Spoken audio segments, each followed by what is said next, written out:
حضرت ابو ذر رضی اللہ تعالیٰ عنہ سے حضور اکرم صلی اللہ علیہ وسلم نے 4 باتیں فرمائی.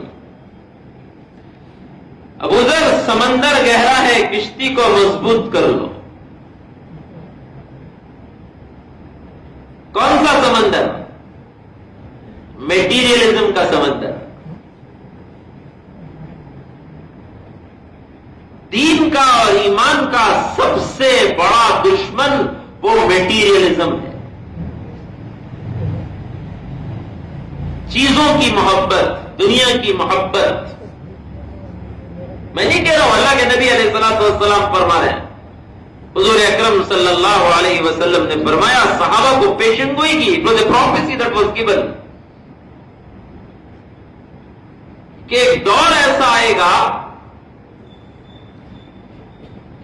کہ ایمان والوں کو ختم کرنے کے لیے باطل طاقتیں ایک دوسرے کو ایسی دعوت دیں گے جیسا تم کھانے کے دسترخوان پر ایک دوسرے کو دعوت دیتے ہو. Brothers, anyone who need translation?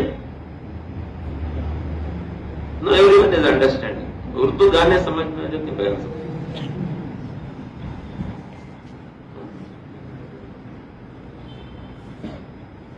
حضور اکرم صلی اللہ علیہ وسلم نے فرمایا، ختم کرنے کے لیے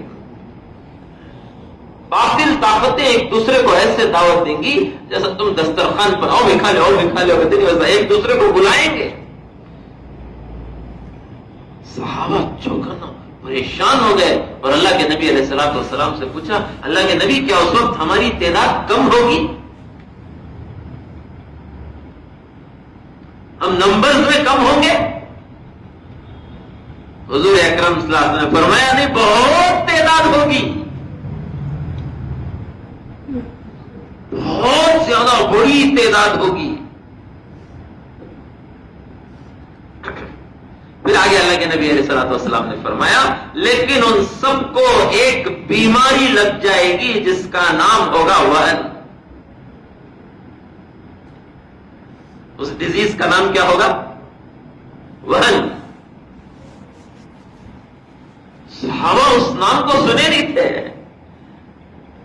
تو صحابہ نے حضور اکرم صلی اللہ علیہ وسلم سے پوچھا، ما وہن یا رسول اللہ، اللہ کے نبی ذرا ایکسپلین کر دیجئے یہ وہن کیا ہے؟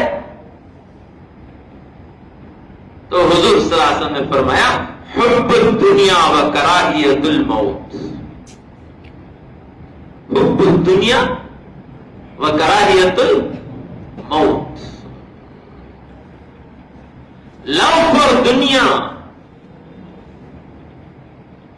and hatred for death. اسی کو تو میٹیریلزم کہتے ہیں.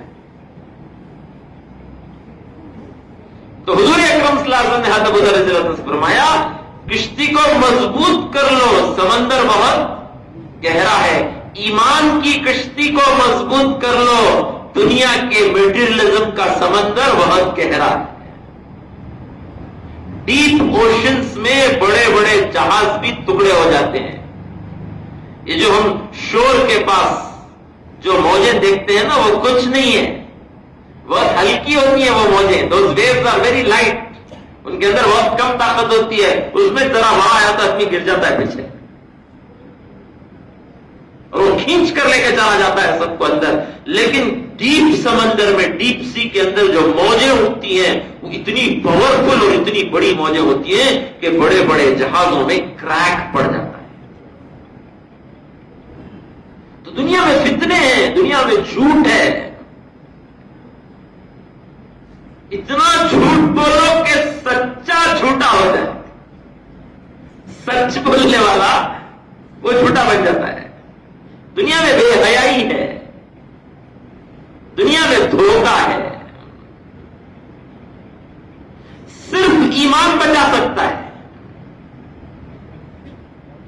ایمان کی طاقت سے آدمی بچ سکتا ہے، ورنہ رہ جائے گا، اسے پتہ بھی نہیں چلے گا. تو حضور صلی اللہ علیہ وسلم نے فرمایا، کشتی کو مضبوط کر لو، سمندر بہت گہرا ہے. اور یہ بھی نہیں ہے کہ چلو ہم سمندر میں ہیں، ہم کو تو سمندر میں جانا ہے. ارے سمندر کے اندر ہی تو ہیرے ملیں گے.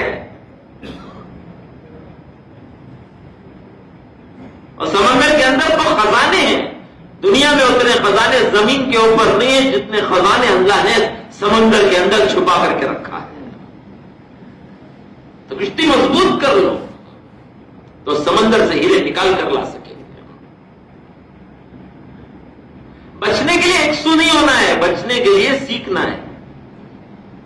نہیں میں کہاں بھی جاتا نہیں، مسجد میں بیٹھ جاتا ہوں تو اندھا بولا کہتے ہیں میں پکچر دیکھتا نہیں کروں.